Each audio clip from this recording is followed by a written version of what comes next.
understand the urgency of the moment.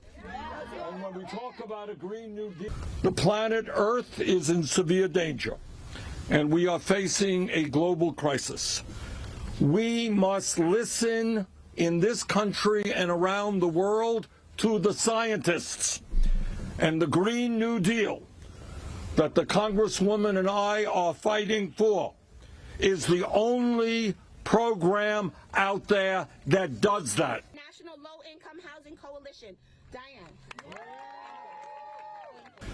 Our public housing stock has been neglected for far too long.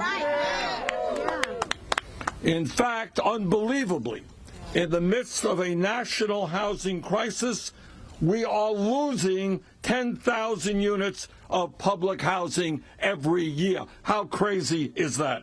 Hi, everyone. My name is Marcella. I'm part of Sunrise Movement. And this bill will reduce carbon emissions equivalent to taking off of the roads over 1 million cars.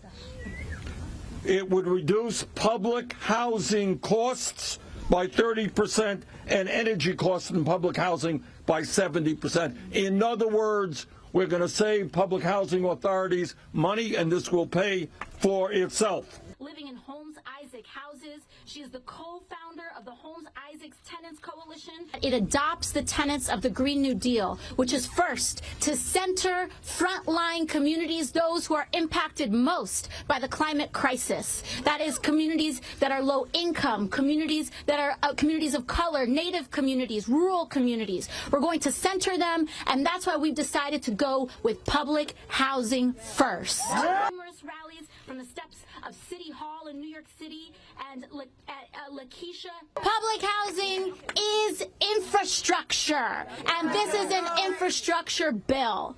So what we're going to do in this legislation is to do nothing less but to decarbonize the entire public housing stock in the United States of America. And in the process of decarbonizing the public housing stock, we are going to put hundreds of thousands of people to work in good-paying jobs and giving that preference to public housing residents. Yeah. Today, on one of the coldest days in this early winter, hundreds of public houses.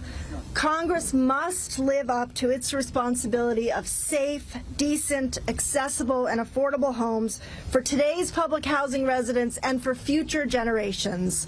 And that's why the National Low-Income Housing Coalition is so glad to stand today with Senator Sanders, with Congresswoman Ocasio-Cortez, and with other original co-sponsors of this bill to call for a bold, ambitious investment in our country's public housing and in the millions of people who call it home. Who is an activist with the Sunrise Movement. We must build the political will to combat both the affordable housing and the climate crises.